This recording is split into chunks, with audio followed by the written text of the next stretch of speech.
Misiolari baten moduan jundan lau hilabetian, nabil ejemplu onak ematen inuzentien tartian, txorakerian ibili ginen sasoi genduen artian, ailegatu nazirurogeita amabigarren urtian, zer lastimadan ezkondu gabe sartu biharra lurpian.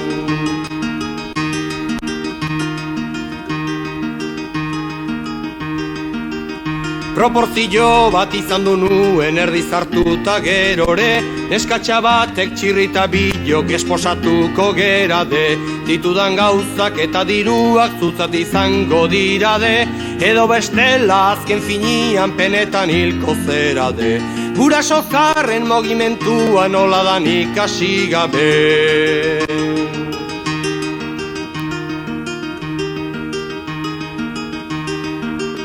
Esan bezala neskatxa horrek eman zidan albistia, errespuesta ditu arte larri egon zan tristia, alde batera pena hartzen dezu modu hortan uztia, baina zartu naiz ez da posible lan horietan hastia, borondatia istimatzen dut eskerrik asko gaztia.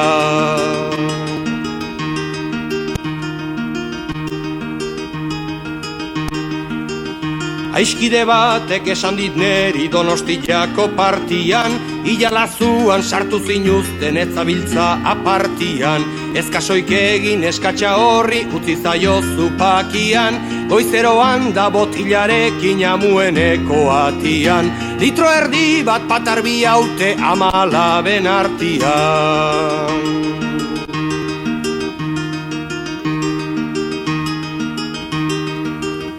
Ardua ere kastatzen dute ez aguardienta bakarrik, bazkaldutare kaferik gabe ez hartutzen patxarrik, ez Donostian jaiotakorik hain gutxi goierritarrik, bere burua hola ofrezitzen ez dabil neska jatorrik, baina gaxuak nere kontura ez zuen busti muturrik.